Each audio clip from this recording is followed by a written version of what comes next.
पोथी पढ़ी पढ़ी जग मुआ, पंडित भया न कोय। ढाई आखर प्रेम का, पढ़े सो पंडित होए। हर मत मतांतर के मानने वाले, हर संप्रदाय के महापुरुषों ने प्रेम की महिमा को गाया।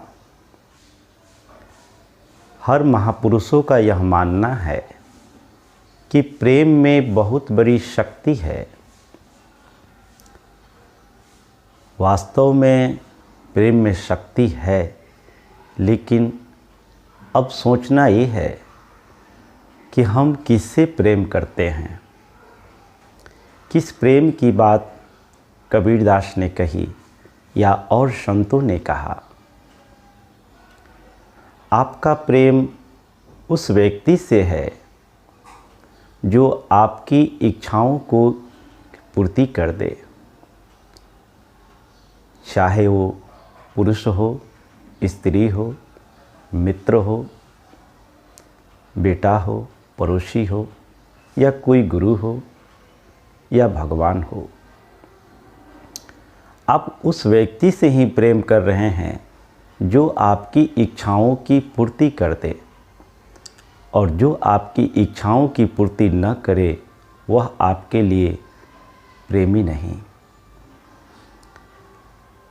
जरा इस बात के दूसरे पहलू को देखें।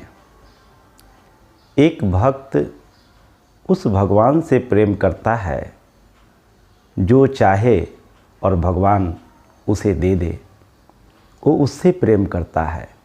एक प्रेमी उससे प्रेम करता है जो चाहता हो और उसे सामने वाले से मिल जाए। लेकिन इसके दूसरे पक्ष को देखें कि भगवान किस तरह के भक्त को प्रेम करते हैं, वे क्या चाहते हैं। गीता में भगवान श्री कृष्ण कहते हैं, अन्न अपेक्षः शुचि दक्ष, उदासीनो गतव्यथः, सर्वा आरंभ परित्यागी, यो मदभक्त समे प्रिय। भक्त उस भगवान से प्रेम करता है जो उसकी इच्छा को पूर्ति कर दे। लेकिन भगवान किस भक्त से प्रेम करते हैं, इसको स्पष्ट रूप से जानें। भगवान कहते हैं, अन्न अपेक्षा, जिसकी कोई इच्छा न हो। उनका प्रेम उससे है जिसमें कोई इच्छा ही न हो। अन्न अपेक्षा शुचि दक्ष। अगर कभी भी भगवान के प्रति या जिससे प्रेम करता है उसके प्रति कोई इच्छा जागे, तो तुरंत उसको उस इच्छा को हटाने में जो दक्ष है, उसको शुद्ध करने में जो दक्ष है, शुचि दक्ष, उदासीनो गतव्यथः, इस संसार को उदासीन होकर देखता है। यानी प्रकृति के परिवर्तनशील नियमों को जानकर न तो किसी के प्रति राग जगाता है और ना ही किसी के प्रति द्वेष जगाता है। जो उदासीन भाव से देखता हो, सर्वा आरंभ परित्यागी, चित्तधारा पर राग और द्वेष के आरंभ होते ही जो उसका परित्याग कर दे, यो मदभक्त समे प्रिय, ऐसा भक्त मुझे अति प्रिय है। मित्रों, जरा विचार करें, आप उस भगवान से प्रेम करते हैं जो आपकी इच्छा की पूर्ति कर दे, और भगवान उस भक्त से प्रेम कर रहे हैं जिसमें कोई इच्छा ही न हो, जो उसके मर्जी पर राजी हो। वो कहता है कि राजी हूँ तेरी रजा में, मुझे एतराज क्या है। मैं राजी हूँ, तू मुझे जिस ओर ले चलना चाहे मैं तैयार हूँ।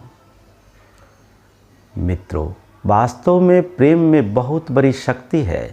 प्रेम से ही परमात्मा प्रकट होता है। लेकिन प्रेम मांग का नाम नहीं है। जहाँ मांग समाप्त हो जाता है, जहाँ समर्पण का भाव आ जाता है, वही सच्चा प्रेम है। इसी बात को कबीरदास ने कहा कि पोथी पढ़ी पढ़ी जग मुआ, पंडित भया न कोई।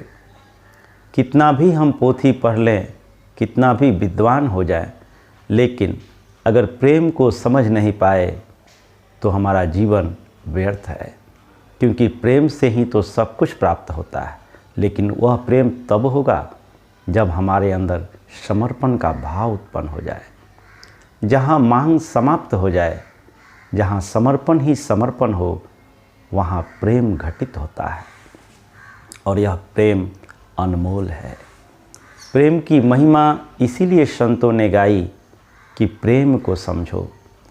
अगर आपको किसी से कोई चाह हो तो वह प्रेम नहीं, वह एक व्यवसाय है और इससे ऊपर उठने की ज़रूरत है। अगर वास्तव में आप किसी से प्रेम करते हो तो आपको ऐसा बनना होगा कि उससे आपकी कोई इच्छा न हो। आपको ये विचार करना होगा कि किस बात को कहने से, कौन से काम करने से हमारे प्रेमी को दुख पहुँचेगा, वह बात, वह काम कदापि न करें। अगर वास्तव में आप भक्त हैं और भगवान से प्रेम करते हैं तो मांग को समाप्त कर दें। जिस दिन आपका मांग समाप्त हो जाएगा, वास्तव में आपका सच्चा प्रेम उस परम सत्य से आरंभ हो जाएगा। आज इन्हीं शब्दों के साथ हम अपनी वाणी को विराम देंगे। आप सबका मंगल हो, सबका कल्याण हो, सबका भला हो।